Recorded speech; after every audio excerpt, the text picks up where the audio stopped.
합니다. 우리 예배합니다. 오늘도 변함없이 우리 하나님 아버지 앞에 이 시간 전심으로 고백하시면서 하나님께 예배하겠습니다.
가서 너희를 위하여 거처를 예비하면 내가 다시 와서 너희를 내게로 영접하여 나 있는 곳에 너희도 있게 하리라. 아멘. 거룩하신 하나님, 한 주간의 삶도 주님의 은혜 안에 살게 하시고 귀하고 복된 주일 하나님께 예배하게 하시니 감사를 드립니다. 예수 그리스도로 인하여 우리의 삶이 주님의 성소가 되게 하시고 또 새롭게 산 길이 되신 예수 그리스도와 함께 살아가게 하셨음을 다시 한번 감사를 드립니다.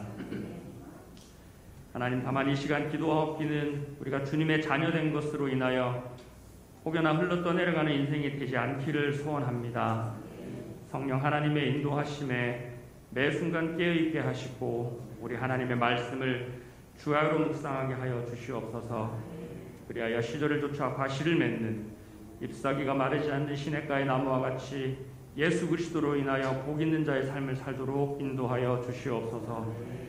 오늘 예배도 신령과 진정으로 주님 앞에 예배하기를 원합니다. 우리 주님 만나기를 간절히 소원합니다. 예수 그리스도의 보혈로 덮어주시옵시고 지성소 깊은 곳까지 나아가 하나님의 임재를 맛보는 예배되도록 인도하여 주시옵소서. 오직 우리 하나님 아버지 한 분만을 높여드립니다. 예수님의 이름으로 기도합니다. 아멘. 사도신경으로 신앙 고백하겠습니다. 전능하사 천지를 만드신 하나님 아버지를 내가 믿사오며 그 외아들 우리 주 예수 그리스도를 믿사오니 이는 성령으로 잉태하사 공종여 마리아에게 나시고 본디오 빌라도에게 고난을 받으사 십자가에 못 박혀 죽으시고 장사한 지 사흘 만에 죽은 자 가운데서 다시 살아나시니 하늘에 오르사 전능하신 하나님 우편에 앉아 계시다가 저리로서 산자와 죽은 자를 심판하러 오시리라. 성령을 믿사오며 거룩한 공예와 성도가 서로 교통하는 것과 죄를 사하여 주시는 것과 몸이 다시 사는 것과 영원히 사는 것을 믿사옵나이다. 아멘. 내가 부르는 나의 종, 내 마음이 기뻐하는 자, 곧 내가 택한 사람을 보라.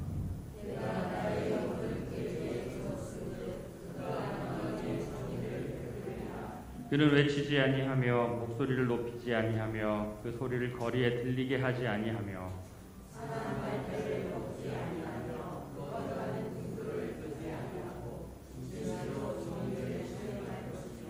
그는 쇠하지 아니하며 낙담하지 아니하고 세상의 정의를 세우기에 이르리니 섬들이 그 교훈을 앙망하리라. 아멘. 할렐루야. 오늘 우리가 이곳에서 주님을 예배하는 것이 온전한 주님의 은혜임을 고백하며 나아갑니다.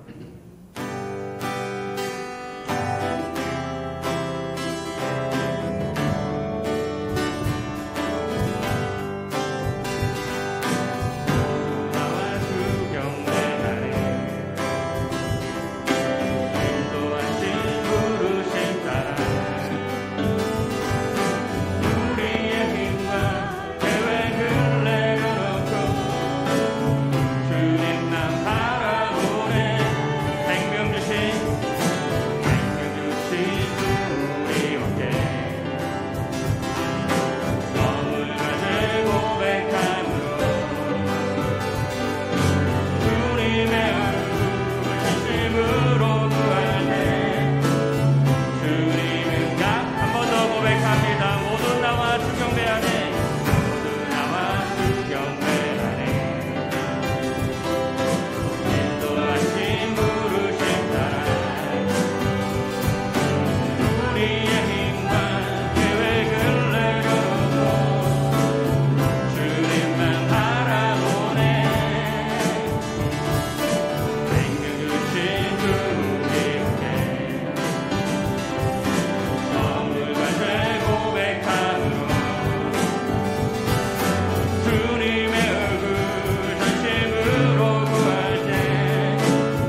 아무것도 염려하지 말고 오직 모든 일에 기도와 간구로 너희 구할 것을 감사함으로 하나님께 아뢰라. 그리하면 모든 지각에 뛰어난 하나님의 평강이 그리스도 예수 안에서 너희 마음과 생각을 지키시리라. 아멘.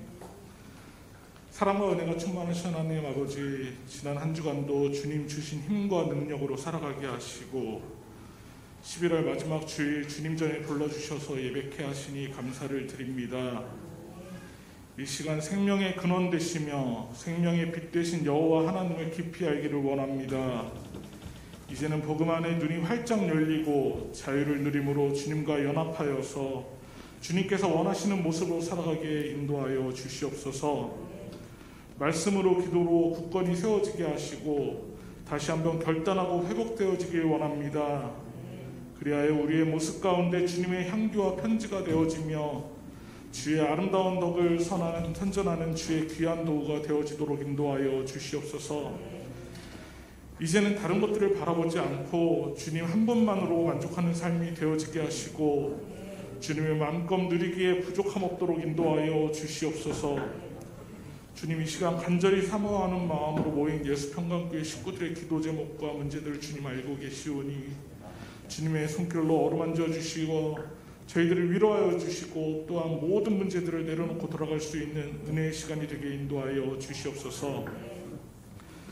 주님, 하나님의 종 하태진 목사님 기억하시고 영육간의 강건함을 주시옵소서. 이 시간 말씀을 선포하실 때 성령이 충만케 하시고 저희의 생각과 마음과 영이 활짝 열려 모든 성도들에게 생수의 강이 흘러넘치는 은혜의 시간이 되게 인도하여 주시옵소서. 성가대의 찬양을 통해 하늘문이 열리게 하시고 하나님께는 영광이요 듣는 저희에게는 축복의 찬양이 되게 하시옵소서. 또한 예배를 위하여 정성을 들이는 많은 손길 위에 주님 축복하여 주시고 그들의 삶에 감사가 넘쳐나게 인도하여 주시옵소서. 예배의 마지막 시간까지 주님께서 인도하여 주시길 원하오며 나를 구원하신 예수님의 이름으로 기도드립니다. 아멘.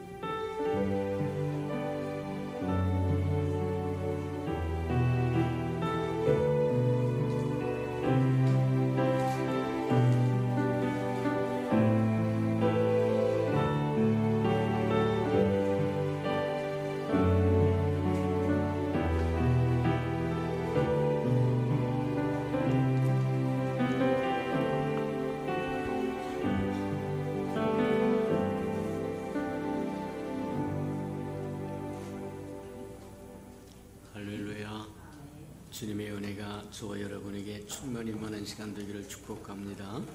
주보의 교회 소식난 참고하시길 바랍니다. 늘 고백해 드린 것처럼 오늘도 고백해 드리면서 우리 마음을 주님 앞에 드리도록 합니다. 우리 예수평강교회 주인 되신 예수님, 한 번 더 고백해 드리도록 합니다. 우리 예수평강교회 주인 되신 예수님, 아멘. 그렇게 되기를 주님 이름으로 축복합니다. 올해는 하나님의 영광을 반드시 보리라 그렇게 저와 여러분 생각하고 또 구하고 찾고 두들겨서 하나님의 영광을 칠이 맛보는 저와 여러분 되기를 축복합니다. 333 성경이 나와 있으니까 잘 따라오셔서 1년에 한 번 정도는 꼭 통독하고 지나가는 저와 여러분 되기를 축복합니다. 행사와 모임입니다. 네, 주일 예배에 오전 예배 있고 오후 예배 있으니까 잘 점검하셔서 주일을 온전히 주님 앞에 드려지는 저와 여러분 되기를 바랍니다. 오늘 오후 예배는 안수 집사님을 위한 기도회를 가질 테니까 그리하시고 오후 예배 시간에 우리 하나님께 마음껏 부르짖는 기도의 시간 되기를 축복합니다.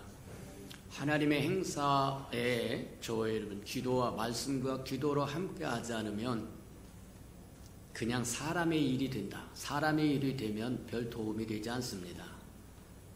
곤란하다는 거예요. 하나님의 나라에 귀한 기름 부어서 직분자를 세운다고 하는 것은 하늘의 즐거움이요 기쁨이고 교회의 즐거움이고 기쁨이고 또 각 개인에게도 가정에게도 즐거움과 기쁨이 해당하는데 기도하지 않고 맞이한다고 하는 것은 행사로 맞이하겠다고 하는 것이고 행사로 맞이하는 건 하늘나라하고 전혀 상관이 없습니다. 아무리 그 앞에 하나님의 이름을 갖다 붙이고 교회의 이름을 갖다 붙이고 뭘 갖다 붙인다고 할지라도 마찬가지다. 저와 여러분이 신령과 진정으로 예배하는 자를 찾는다고 얘기하는 것처럼 신령과 진정으로 주님을 찾는 자를 하나님은 복 주시기를 원하신다고 하는 것 기억하고, 우리 안수 집사님 임직식을 위하여 온 교회가 함께 모여서 기도하는 저와 여러분 되기를 축복합니다. 저와 여러분을 다 버리고 성령으로 충만해진다고 하면 하나님의 기뻐하시는 또 임직식이 될 것이고, 기뻐하는 가정이 될 것이고, 또 개인이 될 것이고, 하나님의 교회가 될 것이고, 하늘나라의 즐거움이 될 거라고 하는 것 기억하고 다 동참하시고 그리하시기를 축복합니다. 오후 예배 후에는 이제 다음 주가 우리가 이제 임직식에 있어서 대청소를 해야 되니까 그래서 팔 걷어붙이고 깨끗이 구석구석 다 닦아내고 깨끗한 마음으로 또 임직식 거행할 수 있도록 또 손님들을 초대할 수 있도록 그리하셨으면 좋겠습니다. 자, 다음 주 12월 4일 날입니다. 우리가 오후 2시 반에 우리 예수평강교회 최초로 안수 집사님 임직식이 있으니까 이제 다 초청하셔서 두루두루 초청하셔 함께 즐거워하고 기뻐하시기를 축복합니다. 12월 행사와 모임을 점검해 봅니다. 12월 4일 안수 집사 임직식이 있고 11월 11일 주간에 센터 예배와 운영위원회가 있습니다. 12월 18일 예산총회가 있고 24일 성탄 전야제가 오후 1시에 있을 겁니다. 그 다음 날이 주일날이라서 저녁까지 늦게 있을 수 없어서 우리 1시에 식사를 다 하시고 1시에 오셔서 예배를 드리고 또 주변에 있는 전도지와 또 선물을 들고 나가서 예수 그리스도의 탄생을 알리면서 즐거워하고 기뻐하는 저와 여러분 되기를 주님으로 축복합니다. 교회가 예수님의 탄생을 기념하지 않으면 세상은 모른다. 교회에서도 잠잠하다고 하면 세상도 잠잠할 거다. 부처가 오는 날은 길거리에다 난리를 치고서 알린다는데 십자가의 죽음으로 영원한 생명을 얻은 저와 여러분이 그분의 탄생, 이 땅에 오심을 세상이 알리지 않고 부끄러워하고 수치스러워하고 덮어버린다고 한다면 누가 예수 그리스도의 나심을 전하겠는가? 맞습니까? 저와 여러분 한 사람 한 사람이 이 땅에 예수의 편지입니다. 예수의 향기입니다. 시마다 때마다 예수를 들려주고 알려주고 보여줘야 할 책임과 의무가 예수의 생명을 소유하고 있는 저와 여러분에게 있다는 거예요. 이해가 됩니까? 부활절도 그냥 지나갑시다. 성탄주도 그냥 지나갑시다. 추수감사도 그냥 지나갑시다. 그날이 그날이고 그날이 그날이니까. 아니요. 저와 여러분이 하지 않으면 아무도 하지 않습니다. 저와 여러분이 안 하는데 누가 하겠느냐는 거예요. 누가 이 땅에 예수 그리스도 오심을 전하겠느냐는 거예요. 한번 다시 생각하고 저와 여러분만이라도 주님의 오심을 즐거워하고 기뻐하고 공포하고 선포하고 나눠주고 알리고 그리하시는 저와 여러분 되기를 축복합니다. 12월 25일은 주일이니까 성탄절 예배가 있고 성찬식이 있고 12월 26일에서 1월 6일까지 연말연시 특별 새벽 예배가 있으니까 다 한 해를 보내고 또 한 해를 받으면서 가만히 앉아서 편안하게 받지 말고 저희를 기도하고 부르짖고 하나님의 은혜를 구하고 그래서 저와 여러분 정말 은혜를 받아서 한 해를 또다시 새롭게 시작하는 저와 여러분 되기를 축복합니다. 내년에 하나님께서 우리에게 주신 표어가 영적인 슬로건이 내가 새 일을 행하리라. 하나님이 아무리 새 일을 하고 싶어도 저와 여러분 움직이지 않으면 누구를 통해서 새 일을 행할 것이냐? 맞아요.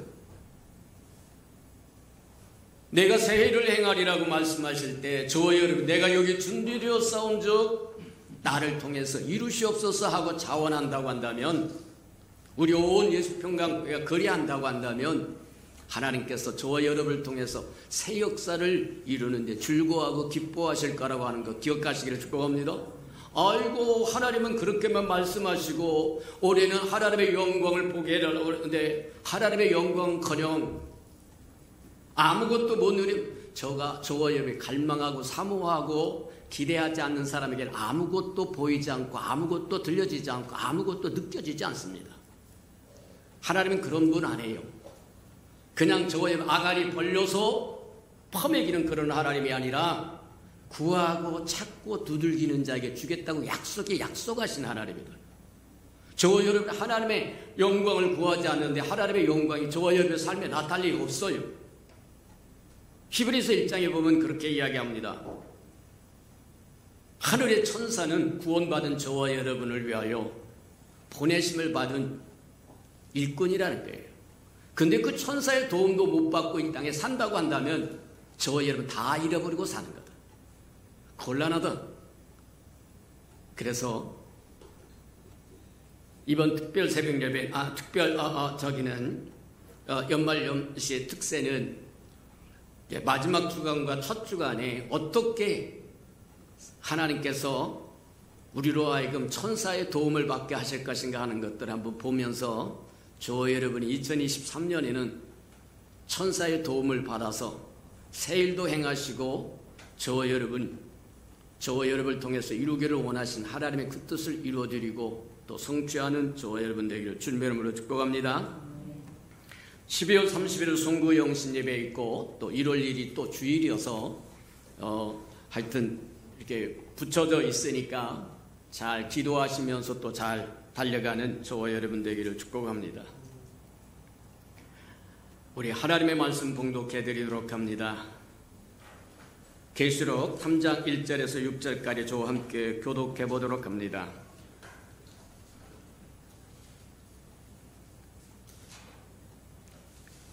자, 계시록 3장 1절에서 6절 402페이지 정도 있습니다. 1절입니다. 사대교회 사자에게 편지하라. 하나님의 7영과 7뼈를 가진 이가 이르시되 내가 내 행위를 아노니 내가 살았다 하는 이름은 가졌으나 죽은 자로다.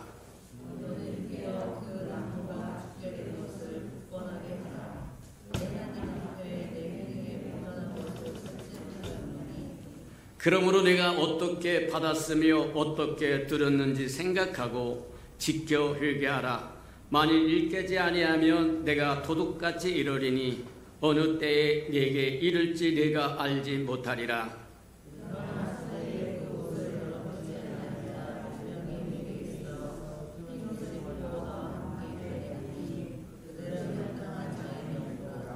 이기는 자는 이와 같이 흰옷을 입을 것이요 내가 그 이름을 생명책에서 결코 지우지 아니하고 그 이름을 내 아버지 앞과 그의 천사들 앞에서 시인하리라.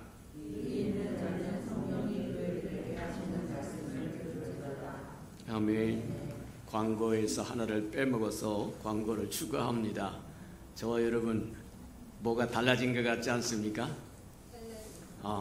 여기 스크린이 큰 것이 하나 생겼는데 우리 임직하시는 귀한 분들이 하나님 앞에 아름다운 선물로 바쳤다고 합니다. 우리 하나님께서 또 귀한 임직자들을 세우셔서 크고 아름답게 쓰임받고 영광 받으시기를 축복합니다. 우리 살림성가대가 나오셔서 아름다운 찬양을 주님 앞에 드리신 후에 우리의 시민권은 하는 말씀 또 듣도록 합니다.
사랑하시고 자비로우신 주님, 오늘도 주의 말씀을 들으러 왔사오니 말씀하여 주시고 말씀이 검이 되고 불이 되어서 우리 안에 하나님의 것이 아닌 건 다 소멸되게 하시고 잘라내게 하시고 오직 하나님 것만 남아서 하나님과 온전한 소통을 이루어서 우리가 이 땅에 마침내 누려야 할 것들을 다 누릴 뿐만 아니라 하나님께 드릴 영광을 다 드리며 살아가는 하나님의 사람들에게 축복해 주옵소서. 듣는 귀가 있게 하나님 축복하시고 깨닫는 마음이 있게 하시고 보는 눈이 있어서 하나님이 들려주고자 하는 것 들을 줄 알게 하시고 깨닫게 하시는 것 깨달을 줄 알게 하시고 보여주는 것 볼 수 있도록 도와주옵소서. 예수님의 이름으로 감사하며 기도합니다. 아멘. 우리 시민권은 하늘에 있다고 하는 말씀이 23번째까지 가게 되어서 대단히 미안하기도 하고 아직도 갈 길이 머는데 언제쯤 잘라야 될까 이제 그런 생각도 합니다만, 그러나 우리가 마땅히 알아야 할 것들은 알아야 되겠다. 그래서 오늘은 좀 시리즈가 길긴 해도 계속 또 말씀이 흘러나올 때 저희 들을 수 있는 귀가 있기를 주님의 이름으로 축복합니다. 주님은 호언을 하시는 분이 아니십니다. 맥없는 말씀을 하시는 분이 아니라는 거예요. 주님의 말씀은 진리이기 때문입니다. 근데 주님이 뭐라고 말씀하시냐면 그렇게 이야기하세요. 내가 도적같이 오겠다고 이야기하신다는 겁니다. 주님의 말씀은 진리이기 때문에 반드시 이루어집니다. 예외 없이 이루어집니다. 저와 여러분이 그 말씀을 우습게 생각하고 우습게 받아들였다가는 큰 코를 다칠 수 있다고 하는 것을 성경은 우리에게 말씀하여 주고 있는 거예요. 주님이 도둑같이 온다고 하는 사실에 우리가 두 가지 것을 마음에 살펴볼 필요가 있는데, 첫 번째는 주님은 반드시 오십니다. 믿으시는 저와 여러분 되기를 바랍니다. 주님은 오시겠다고 분명히 약속하셨고 반드시 오십니다.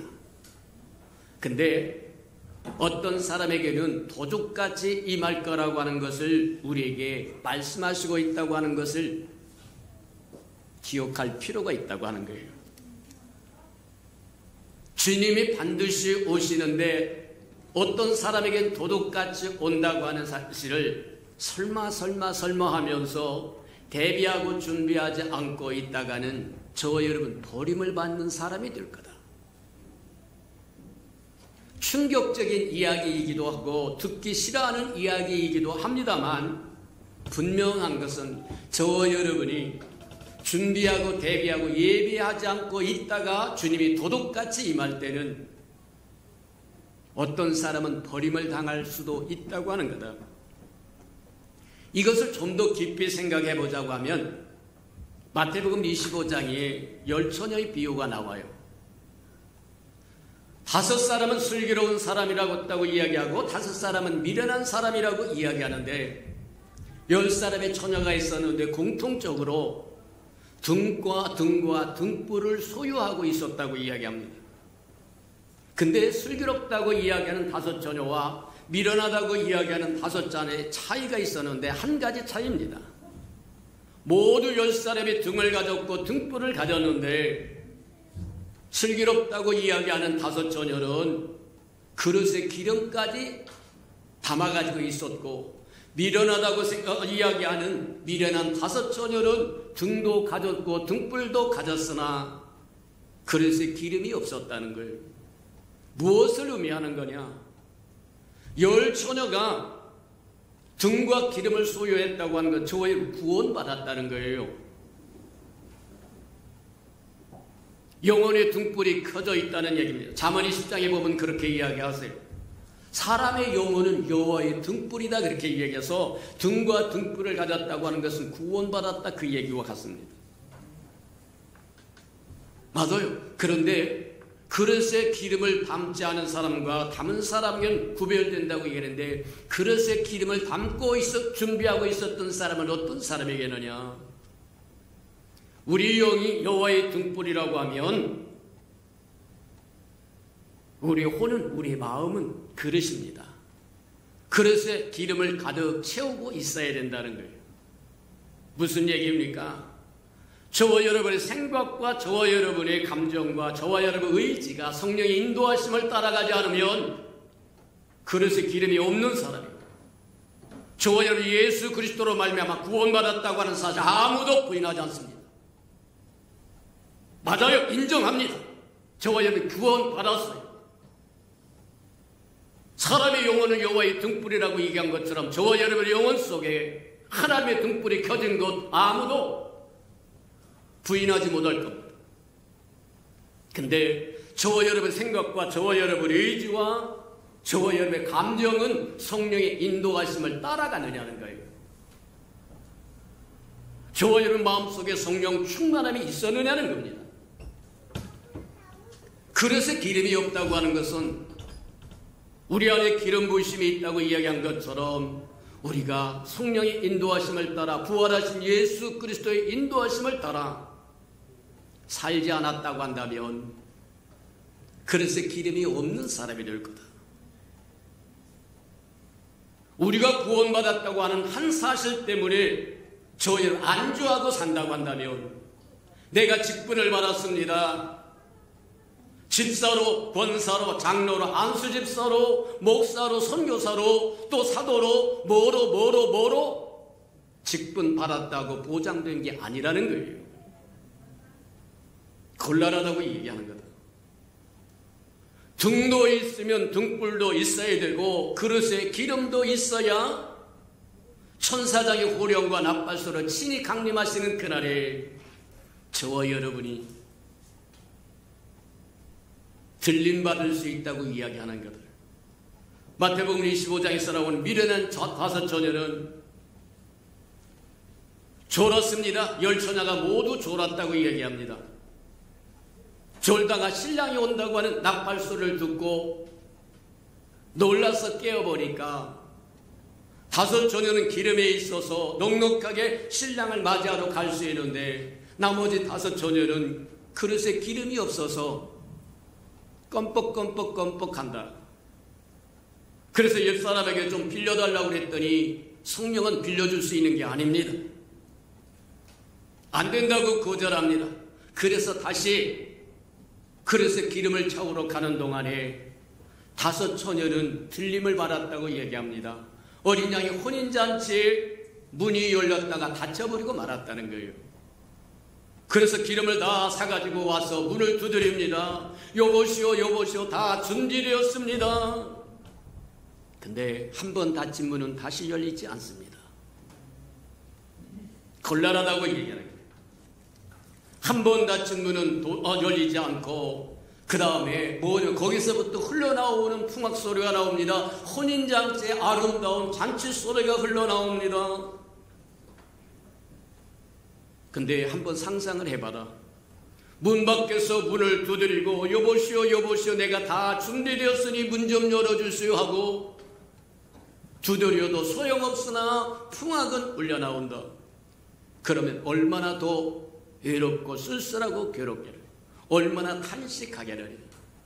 내가 조금만 잘했더라고 하면, 깨어있으라고 했을 때 깨어있었더라고 하면 보라 지금이 구원받을 만한 때요 지금이 은혜 받을 만한 때라고 말씀하시며 경고할 때 조금만 귀담아 들었다고 한다면 내가 문 밖에 서서 문을 두드리지 않아도 될 것이고 다른 사람의 혼인잔치 소리를 듣지 않아도 될 것이고 나도 저 속에 들어가서 어린 양의 혼인잔치의 즐거움을 함께 누렸을 텐데 근데 이미 늦었다.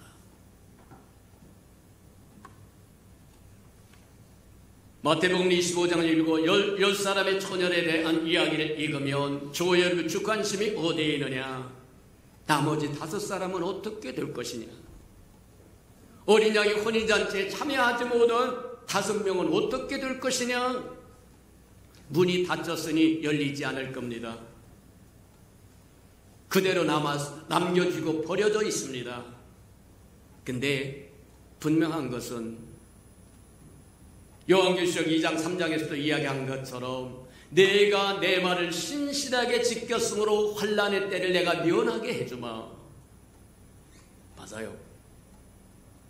대환난의 때 적그리스도가 통치하는 그때가 오기 전에 이 땅의 주의 백성으로 고통을 받고 고난을 받고 핍박을 받고 말씀을 지키는 희생을 감당하는 사람은 주님이 휴거시킨다고 얘기합니다. 데살로니가 4장에 그렇게 이야기합니다. 저와 여러분이 어렵고 힘든 것을 통과하고 지나왔은즉 이제 하나님께서 지키시고 돌보셔서 저와 여러분을 온전히 하늘로 휴거시킨다는 거예요. 이 땅에 남겨져 있는 사람은 적그리스도가 통치하는 그 통치하에서 고난을 받아야 될 겁니다. 고난의 대가를 지불해야 될 겁니다.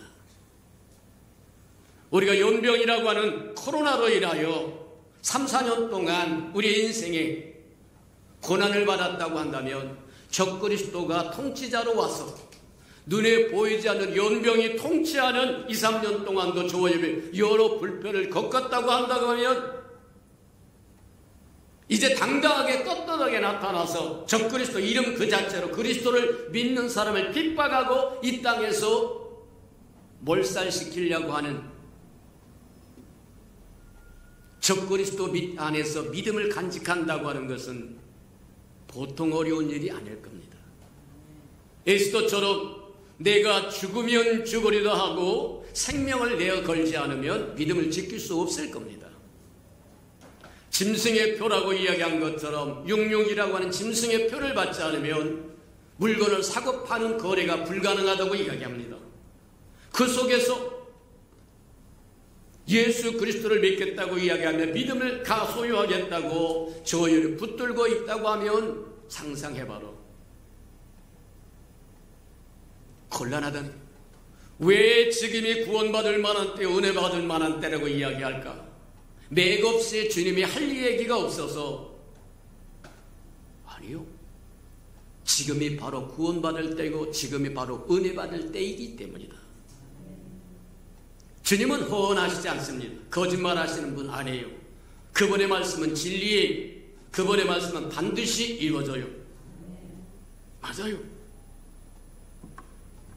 들림을 받지 못했던 미련한 5 처녀는 이 땅에 남겨지게 될 것이고 남겨져서 적그리스도가 통치하는 통치의 시대를 지나가야 될 텐데 그때 믿음을 지킨다고 하는 것은 오늘날 저와 여러분이 참 편안한 마음으로 믿음 생활하는 지금하고는 차원이 다른 거예요. 완전히 다른 겁니다.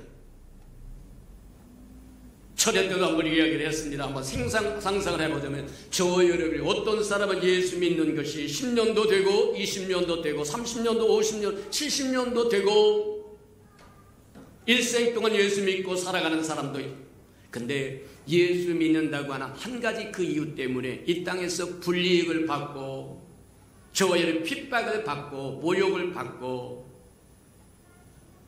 얼마나 많은 불편을 겪었느냐. 가족도 사람 취급 안 해줍니다. 친구도 사람 취급 해주지 않습니다. 직장에서도 사람 취급하지 않습니다. 왕따합니다. 수근수근합니다. 저 사람 예수쟁이래. 교회 다닌데 집사래. 그 모든 모욕과 수치를 다 참고 저의 여기까지 달려왔을 겁니다. 근데 저와 여러분이 그나마 이길 수 있는 것은 그 연한이 50년이요 60년이요 70년처럼 역가래처럼 늘어져 있었기 때문에 그것을 이길 수 있는 가망성이 있었고 믿음이 있었고 힘이 있었지만 7년으로 압축해서 저와 여러분에게 다 지금까지 당했던 핍박과 고난과 역경과 수모와 수치와 부끄러움과 희생과 그게 한꺼번에 7년 동안에 압축돼서 70년 저와 여러분 늘려서 받아야 할 그것을 7년으로 압축해서 온다고 상상해봐라. 견뎌낼 수 있겠느냐. 맞아요. 그 7년이 적그리스도가 통치하는 대환란이라고 이야기합니다. 맞아요. 보라, 지금의 구원받을 만한 때요, 지금의 은혜 받을 만한 때고라고 이야기하신 이유를 분명히 저와 여러분이 기억하고 세월을 아낄 줄 아는, 지금 할 수 있는 것을 지금 하시는 저와 여러분 되기를 주님의 이름으로 축복합니다. 살았다고 하는 이름은 가졌으나 실상은 죽은 자라고 사대교회를 향하여 말씀하신다. 우리가 지금 살펴본 것이 뭐냐면, 주님께서 주님의 교회에 세 가지 크게 나눠서 세 가지 책망을 주셨는데, 첫 번째 책망이 뭐였느냐면, 내가 처음 사랑을 잃어버렸다. 처음 열정을 잃어버렸다. 나를 향했던 처음 그 사랑, 그 열정 잃어버렸다는 거예요. 제일 싫어하는 겁니다. 두 번째가, 내가 가르쳐주지 않은 교훈이 내 교회 속에 들어왔다는 거예요. 저와 여러분 속에, 저와 여러분이 허용했다는 거예요. 저와 여러분이 마음에도 허용하고, 가정에도 허용하고, 교회도 허용하고, 하나님의 나라에 내가 가르치지 않는 거짓 교훈을 저와 여러분이 용납하고 산다고 하는 것, 주님의 책망이라는 거예요. 세 번째, 우리가 보고 있는 것이 지금 보고 있는 것처럼 하나님의 생명의 힘과 능력을 잃어가고 있다는 거예요. 교회가 하나님의 백성이라고 이야기하는 저와 여러분이 하나님의 생명의 힘과 능력을 잃어가니까 안일 무사주의로 빠져 아무것도, 내 삶에 아무것도 안 일어나니까 그게 복이다. 아니요. 내 삶에 환난이 없으니까, 역경이 없으니까 이게 주의 축복이다. 아닙니다. 생명에 있는 자는 움직이게끔 돼 있고 힘 있고 능력이 있어서 가만히 앉아있지 못하다는 거예요. 근데 다음에 또 우리가 볼 것 같지만, 사대교회에서는 살았다고 하는 이름은 갔으나 실상은 죽은 자라고 얘기하고, 라오디게 교회는 게으르기 짝이 없다고 합니다.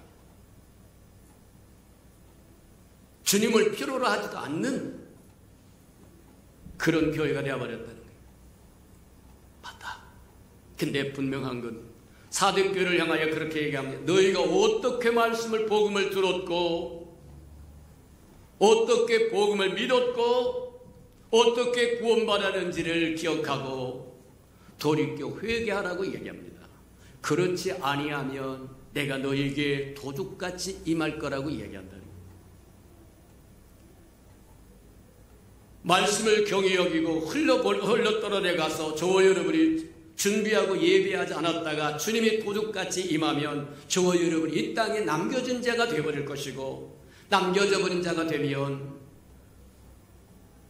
적그리스도가 통치하는, 이름 그대로 적그리스도입니다. 그리스도를 아주 싫어하고 그리스도를 이 땅에서 지워버리고 말살시켜버리려고 하는 적그리스도입니다. 그가 통치하는 온 세상이 그의 통치권 아래 들어갈 것이고, 거기에서 남아서 저의 믿음을 지키겠다고 울고 불고 하느니 차라리 지금 은혜 받는 게 낫고, 지금 구원 받는 게 낫고, 지금 그릇에 기름을 준비하는 것이 낫고, 등을 준비하는 것이 낫고, 등불을 준비하는 것이 나을 거다.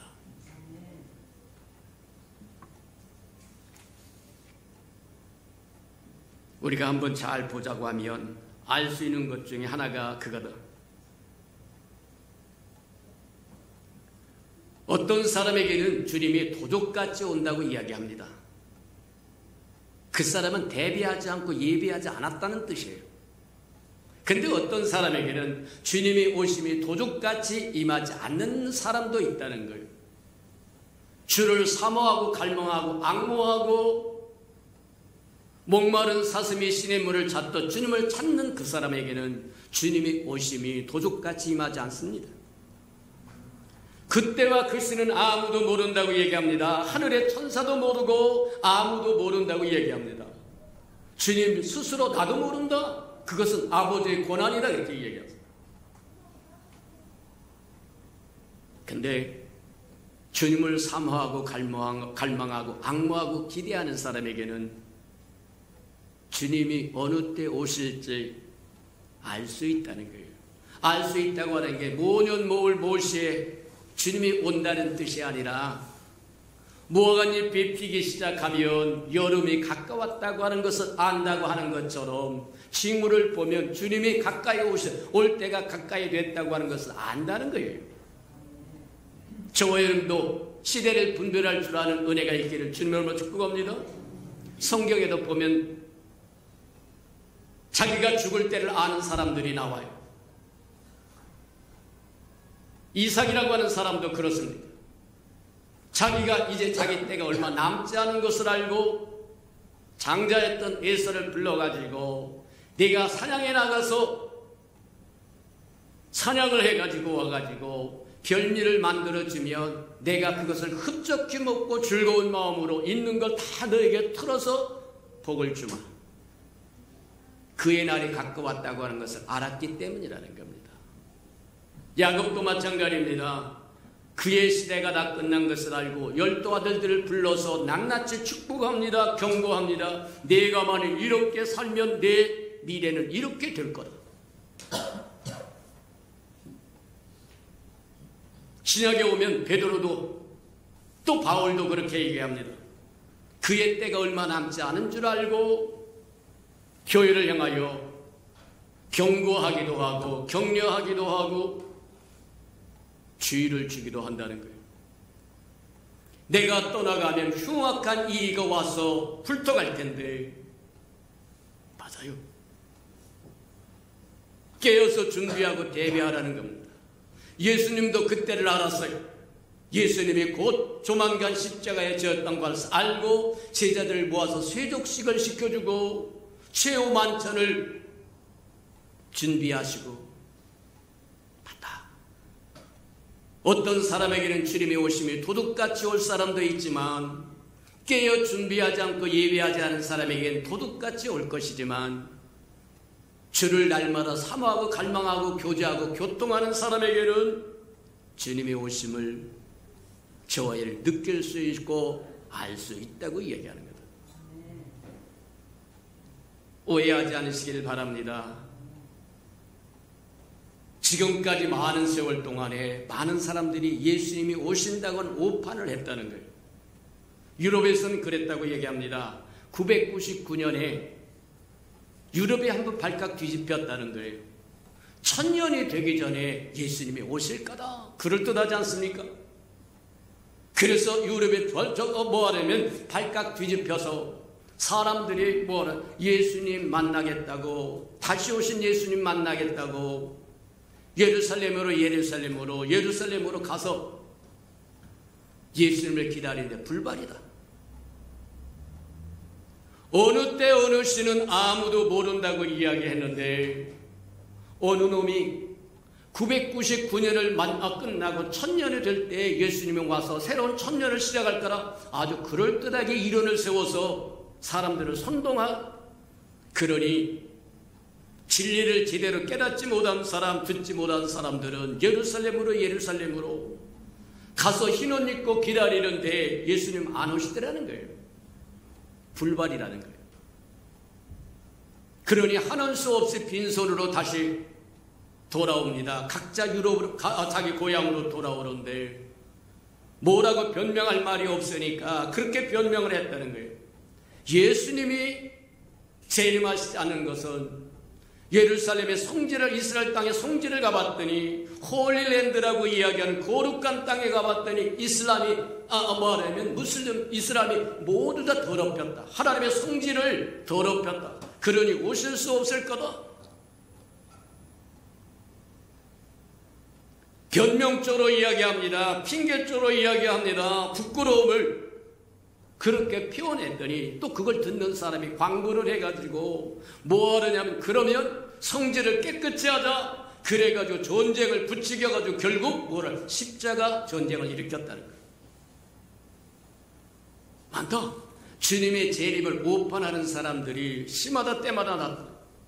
1845년 미국에서도 나타났고 1988년 한국에도 나타나고 우리가 잘 아는 10월 28일입니까? 어두 미친 사람이 나타나가지고 예수님이 1992년 10월 28일 온다고 해가지고 난리를 치고 아니요. 그 시와 그때는 아무도 모른다. 그러니 항상 깨어서 주의 이름을 부르며 주님과 교통하며 사는 것이 최선의 방책이라는 겁니다. 미혹당하지 않는 저와 여러분 되기를 축복합니다.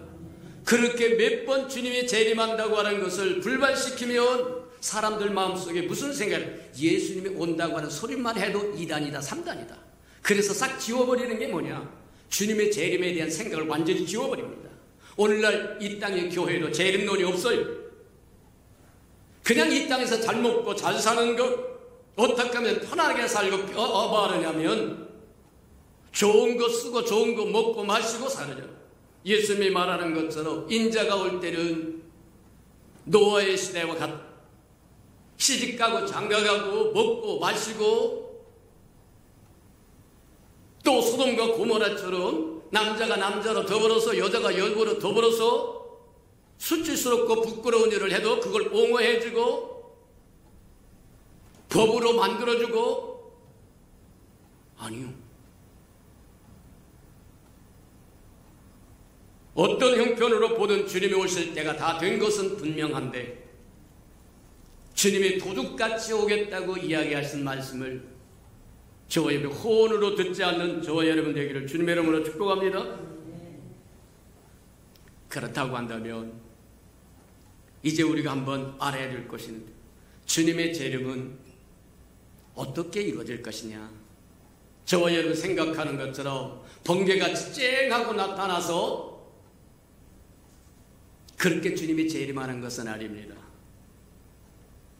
주님의 재림은 일련의 과정을 거치게끔 되어 있어요.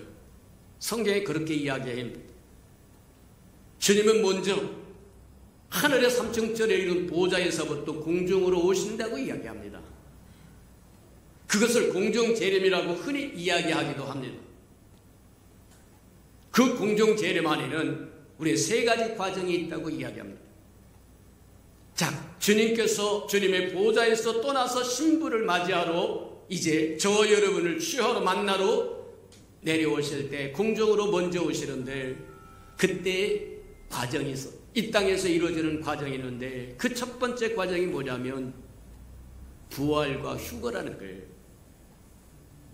저와 여러분 주님이 오실 때까지 이 땅에 살아남아 있는 사람은 휴거가 될 것이고, 알곡은 올라갈 것이고, 죽쟁이는 미련한 다섯 처녀처럼 이 땅에 남겨져서 혹독한 적그리스도의 통치를 받고 그 속에서 지금까지 지불하지 못했던 대가를 톡톡히 지불해야만 된다는 겁니다. 지금 편하게 산다고 하는 것 좋아할 것 없다. 어차피 마땅히 지불할 대가는 다 지불해야만 된다. 아이가 커가는 성장통이라고 얘기해 부모가 아무리 보호해줘도 안 돼요. 자기가 감당할 성장통은 있어요. 그걸 감당하지 않으면, 감당하지 못하면 사회에서 쓸모가 없는 사람이 되어버려요. 곤란하다고 얘기하는 겁니다. 마찬가지처럼 영적인 세계도 마찬가지에 해당합니다. 마땅히 지불해야 할 대가를 지불하지 않고 편하게 무사한 일주의로 피해서 도망다니고 살다가 나중에 70년 받아야 할 그것을 압축해서 7년 동안에 받는다고 하면 상상을 해봐라. 끔찍한 일이다. 근데 구원받아서 준비되고 예비된 사람, 이 땅에 주님이 재림하시는 그날에 보좌에서부터 공중으로 재림하실 때에 이 땅에서는 부활과 휴거, 저와 여러분 이 땅에 주님이 오실 때까지 살지 못하여 죽으면 주 안에서 죽은 자들은 주님이 오실 때 부활될 것이고, 저와 여러분 끝까지 주님이 오실 때까지 살아있다고 한다면 그 사람은 휴거될 거다. 맞다. 우리가 주 안에서 죽은 사람의 부활이 일어나고 주 안에서 살아있는 사람의 휴거되어서 공중에서 주님을 만나게 된다는 거예요. 맞아요. 그것이 저와 여러분의 소망이라는 겁니다. 그 소망으로 이 땅에 저와 여러분이 참고 믿음으로 살아간다는 거예요. 그 소망이 없다고 하면 저와 여러분 믿음을 지켜가지 못했을 겁니다. 부활의 소망이 있습니다. 휴거의 소망이 있습니다. 그 소망이 저와 여러분 이 땅에 살아갈 힘을 공급한다는 거예요. 구원받지 못한 사람에겐 소망이 없습니다. 어떻게 소망이 없다고 이야기합니까? 그들을 기다리는 것은 생명이 아니라 사망이기 때문입니다. 죄의 싹은 사망이라고 이야기합니다. 예수 그리스도로 말미암아 영원한 생명을 소유하지 못하면 기다리는 것은 사망밖에 없다는 거예요. 그러니 소망이 있을 리가 없습니다. 세상 사람들에게 미래를 이야기합니다. 싫어합니다. 듣기 싫어합니다.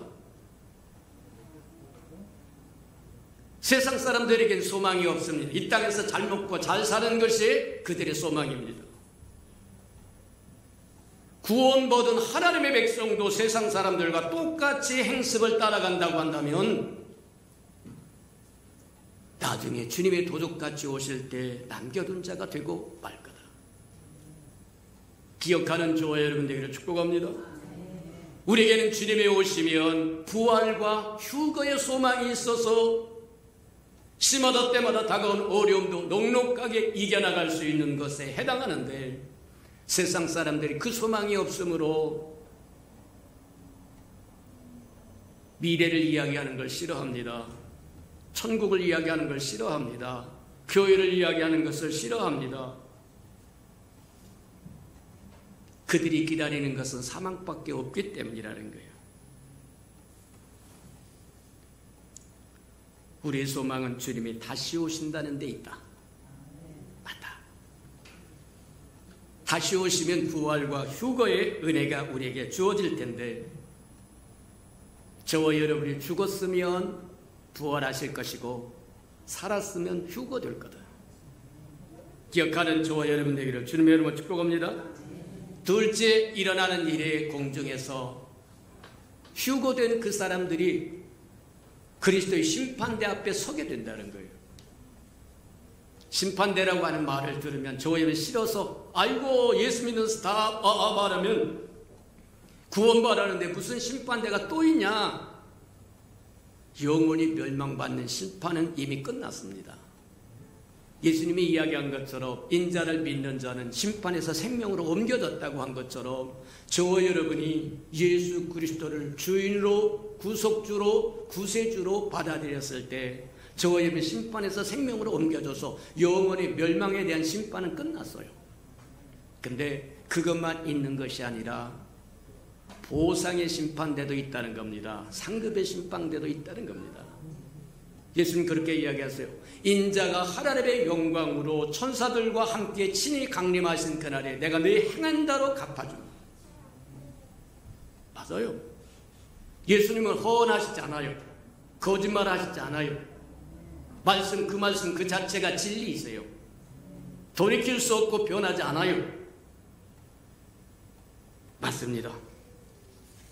죄에 대한 심판에 관한 의미가 아니라 저와 그리스도를 위하여 희생한 것에 대한 상급이요 보상이라고 하는 것을 우리에게 이야기해 주는 거다. 그렇게 보면 틀림이 없다. 우리가 잘 아는 것처럼 누가복음 19장에 보면 문화 비유가 나옵니다. 어느 임금이 하나씩 나눠주고 한 문화씩 나눠주고 임금이 갔다 돌아올 때까지 장사하라고 이야기합니다. 그랬더니 한 사람은 열심히 나가서 한 문화 갖고 10문화를 만들어가지고 주인이 돌아왔을 때 가지고 오니까 착하고 충성된 종이라고 칭찬하면서 너는 10고구를 다스려라 그렇게 이야기하세요. 한 사람은 또 5문화를 남겨가지고 오니까 그렇게 이야기합니다. 너도 똑같이 말하면 충성된 죄인이라고 이야기하시면 너는 5고구를 다스려라 이렇게 얘기해요. 근데 한 문화를 받고 아무것도 안 한 사람 대노하시면서 그걸 뺏어서 많이 가진 사람에게 줘요.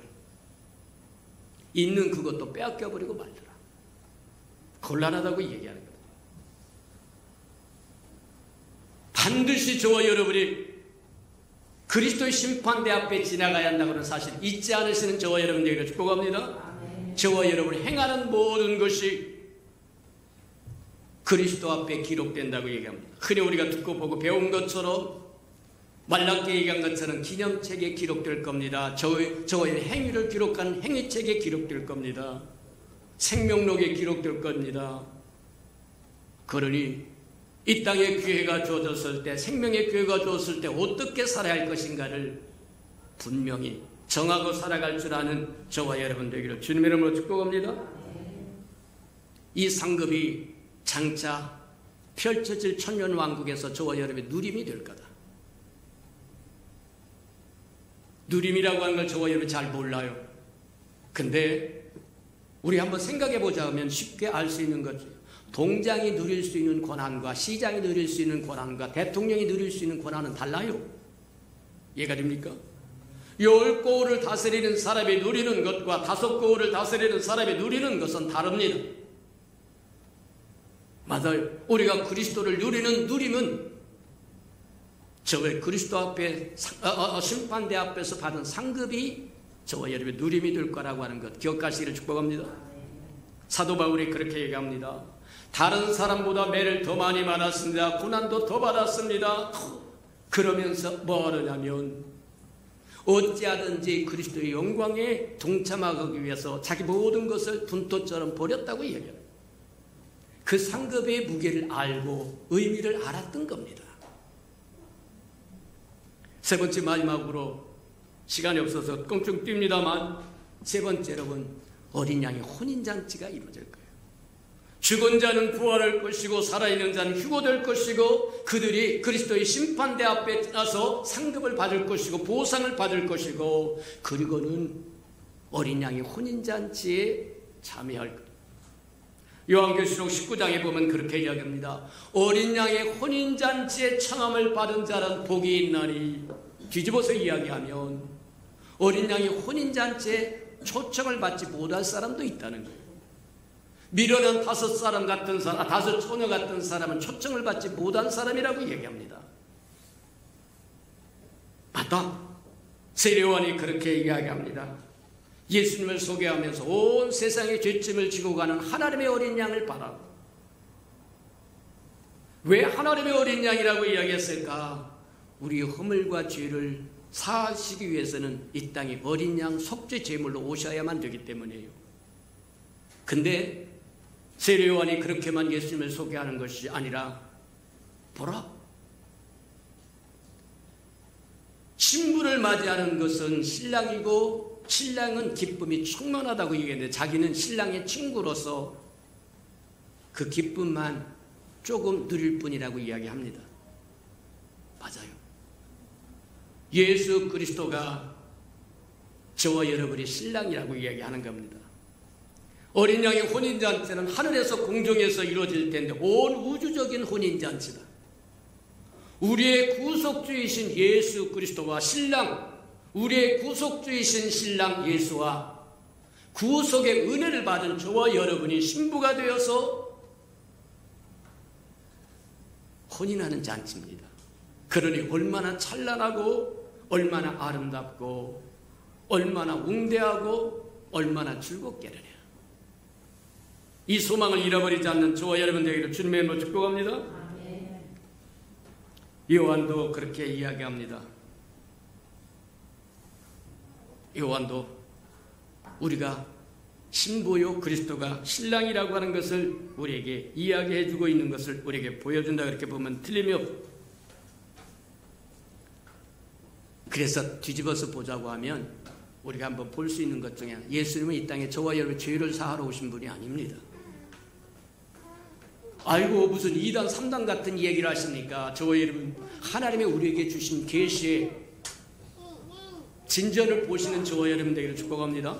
하나님께서 하나님의 터전으로 성막이라고 하는 것을 주었는데 그 성막에 처음에 들어가면 뜰이 있다고 얘기하고 그 다음에 성소가 있다고 하고 지성소가 있다고 이야기하는데 우리 누림이 달라요.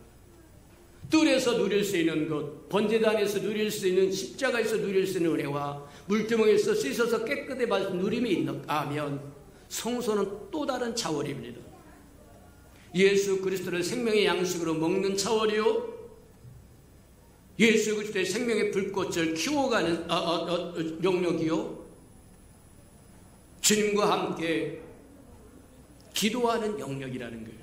그런가 하면 지성소는 하나님의 영광을 친히 맛보는 곳이라고 이야기하는 것처럼 맞다. 저와 여러분 앞에 것만 뜰의 것만 갖고 일생 살지 않기를 바랍니다. 예수는 저와 여러분을 위해, 죄를 위해서 예수님이 이 땅에 오신 목표는 저와 여러분의 허물과 죄를 사하기 위해서 오신 게 아니에요. 무엇하러 오셨느냐? 저와 여러분의 신부를 구하러 오셨다는 거예요. 신부를 얻으러 오셨다는 거예요. 그 신부를 깨끗게 해주니까 십자가에서 죽으셨고 물로 씻어주셨고, 그런데 진짜 목표는, 궁극적인 목표는, 예수 그리스도의 궁극적인 목표는 그분의 신부를 얻는 거다. 그게 어린 양의 혼인잔치의 의미다. 저와 여러분은 어린 양의 신부다. 그래서 어린 양의 혼인잔치 공정에서 이루어진 그거는 우리의 구속주이신 예수 그리스도가 신랑이고, 그 은혜로 말미암아 구속받은 저와 여러분이 그분의 신부가 되어서 찬란하게 혼인하는 어린 양의 혼인식에 저와 여러분이 초대받은 사람들이라고 하는 걸 기억하며 살아가는 은혜가 있기를 주님의 이름으로 축복해드립니다. 우리 들은 말씀을 생각하면서 우리 한번 맞다. 말씀을 등한히 여기면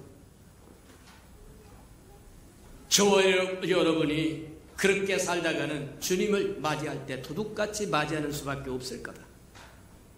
준비되지 않고 예비되지 않은 사람은 남겨질 것이고, 준비된 사람은 어린 양의 혼인잔치에 동참해서 찬란한 영광에 동참하는 저와 여러분이 될 거라고는 기억하며 이 땅에 어떻게 살아갈 것인가를 분명히 깨닫게라고 다 같이 동서로 기도하십시다. 사랑과 사랑과 풍성하신 아버지 하나님 감사합니다. 우리에게 말씀을 여러 다시 한번 깨닫게 축복하여 주시니 인하여 감사합니다. 아버지, 우리가 진리를 더 깊이 알아서 주님의 마음을 더 깊이 알게 하시고, 높게 알게 하시고, 크게 알게 하시고, 높게 알아서 아버지, 우리가 마땅히 누려야 할 것도 누릴 뿐만 아니라 우리가 마땅히 행할 것을 행하고 또 이룰 것을 이루어갈 줄 아는 은혜가 있게 축복하시고 인도하여 주옵소서. 하나님, 우리에게 들을 수 있는 귀를 주시고 깨닫는 마음을 주시고 볼 수 있는 눈을 허락하여 주시옵소서. 사랑하시고 자비로우신 주님, 우리의 시민권이 이 땅에 있는 사람들이 아니라 하늘에 있는 사람들이라고 하는 것을 한시도 잃어버리지 않고 살게 축복하시고 인도해 주옵소서. 주님의 말씀은 반드시 이루어지는데 우리가 깨어 준비하지 않으면 도둑같이 임할 거라고 하는 것 들었사오니 늘 깨어서 대비하고 준비하고 예비하고 주님과 소통하며 살게 축복해 주옵소서. 예수님의 이름으로 감사하며 기도합니다. 아멘.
자비하시고 자비로우신 주님, 진리를 알지니 진리가 너희를 자유케 하리라고 말씀하신 것처럼 우리가 진리를 깊이 알게 도와주셔서 그 진리를 깊이 누릴 줄 알게 축복하시고 인도해 주옵소서.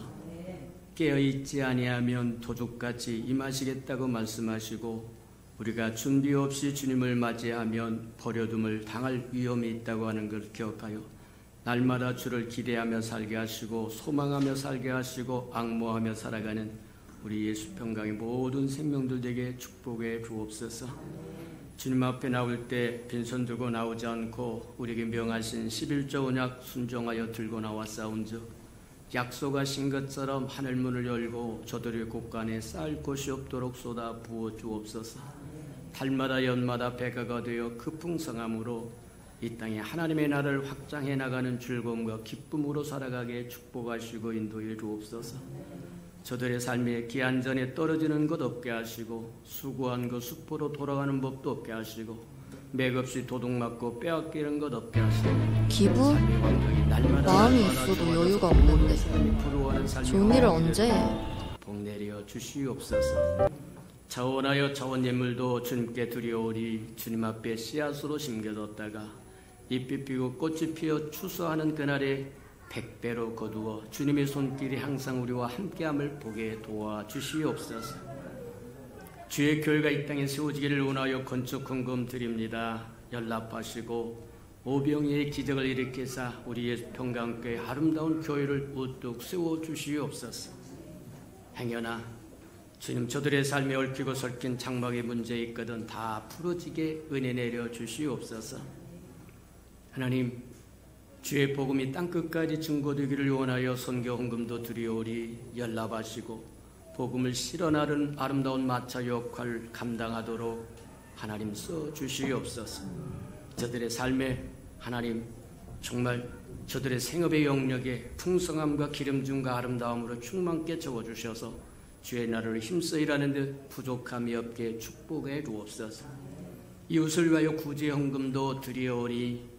위로 받아야 할 생명들이 위로받도록 하나님 축복하시고 주는 자가 받는 자보다 낫다고 말씀하셔서 우리는 주는 자의 반열에 서도록 또 채워주시옵소서. 이웃의 자녀를 위하여 장학금금도 드리오리. 저들의 자녀를 하나님 나라의 아름다운 기둥들로 삼아주시고 써주시옵소서. 주를 위하여 시간도 드립니다. 마음도 드립니다. 정성도 드립니다. 재능도 드립니다. 또 삶도 드리고 생명도 드리고 음식도 드립니다. 그 모든 것 주께서 연락하시고 주의 영광을 따라 주님의 그 풍성함으로 다 갚아 주시옵소서.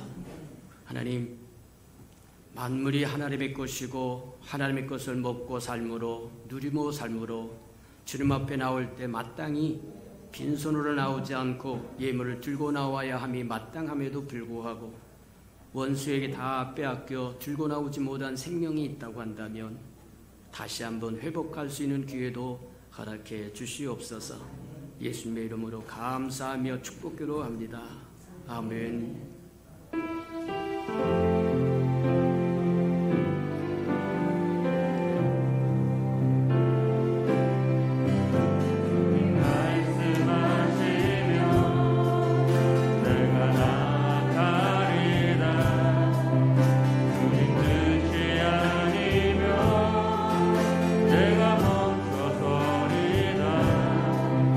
나의 가고서는 건 주님 뜻에 있으니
가신 그곳에 나 있기 원합니다.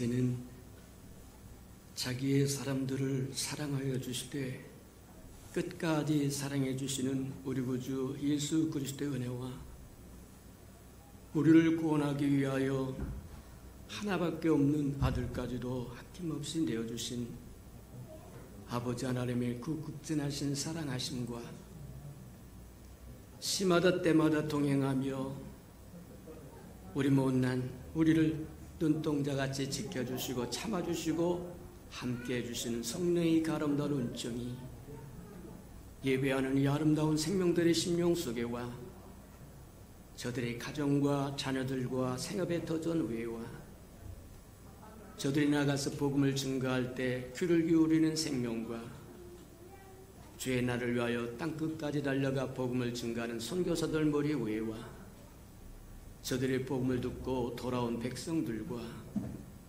장차 우리에게 주사 우리와 함께 하나님의 나라를 땅끝까지 확장시킬 우리 예수 평강의 모든 생명 식구들 모든 생명들 머리 위에 지금부터 영원히 함께 하기를 간절히 축원하옵나이다. 아멘.